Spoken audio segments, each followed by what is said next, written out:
Hey everyone, welcome back to another episode of Tactical Tech Tips. I'm Trevor Inman, Director of Engineering here at Tactical Kinetics, and today we're going to continue to take a look behind the scenes into the specialized manufacturing processes that we use here in our facility to create rifled barrel blanks. So last time I explained the basics of gun drilling, which is the first machining operation that takes place after our gun barrel material has been prepped. I'm sure there's a card somewhere over my head right now that you can click on if you haven't seen that video yet. At this point in the process, there's now a hole drilled all the way down the length of the part. This hole has been inspected to confirm that it is centered within an acceptable limit relative to the outer diameter of the material. However, the drilled hole on its own isn't refined enough to be turned into the rifle bore of a high-quality gun barrel. It needs the help of our next machining process to become smooth and consistent enough to achieve the accuracy we expect out of our finished product. This process is known as pool reaming, and like any other reaming operation, it is used to improve the finish, form, and size control of a hole. The diameter of the reamed hole is selected based on a few factors, including the caliber of the barrel that we intend to make. The hole produced in the part by the gun drill is actually about 6/1000 of an inch smaller than the chosen reamed hole diameter, so the reamer has some material left for it to work with.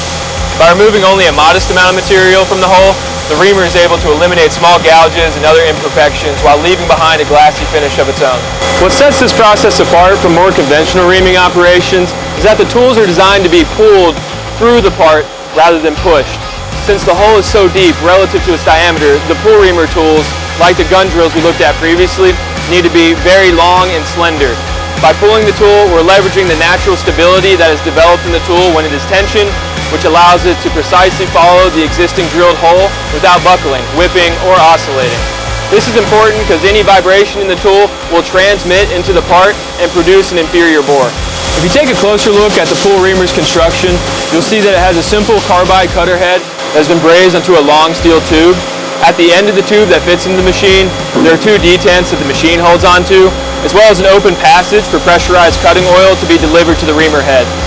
High pressure cutting oil is just as important in the reaming operation as it is in the drilling operation. Any chips that get caught on the reamer will drag along the bore and cause increased surface roughness, so the oil carries them off before that can happen. So the full reaming process itself is pretty simple to perform thanks to the sophisticated and specialized machinery that does most of the work. The parts are loaded into the machine and they are clamped between the cones, similar to how the parts are located in the gun drilling machine.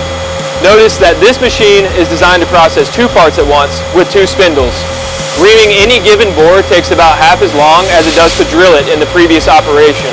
So this two-spindle reamer can keep up with the output of the four-spindle gun drilling machine that's feeding it. After the parts are clamped, the reamers are threaded through the existing holes and then through some whip guides that support the long reamer tubes. Cutting oil begins to flow and then the tools are spun up to the programmed RPM. Then, they're pulled through the parts at a constant rate.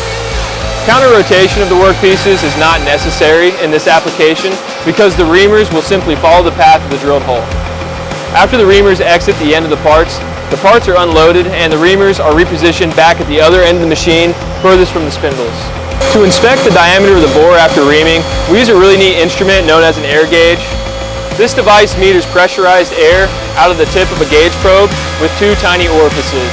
When this probe is inserted into the reamed bore, the amplifier senses the exact amount of back pressure in the air and converts that information to a hole diameter value that's displayed on the screen.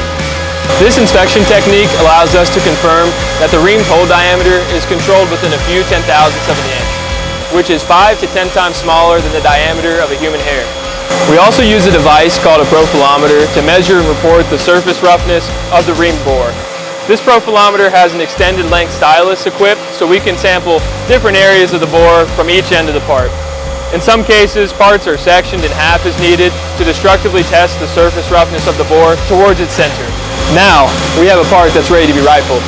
We'll talk about the rifling operation in a future video, so be sure to subscribe and follow Tactical Kinetics on social media so you don't miss it. I'll see you in the next one.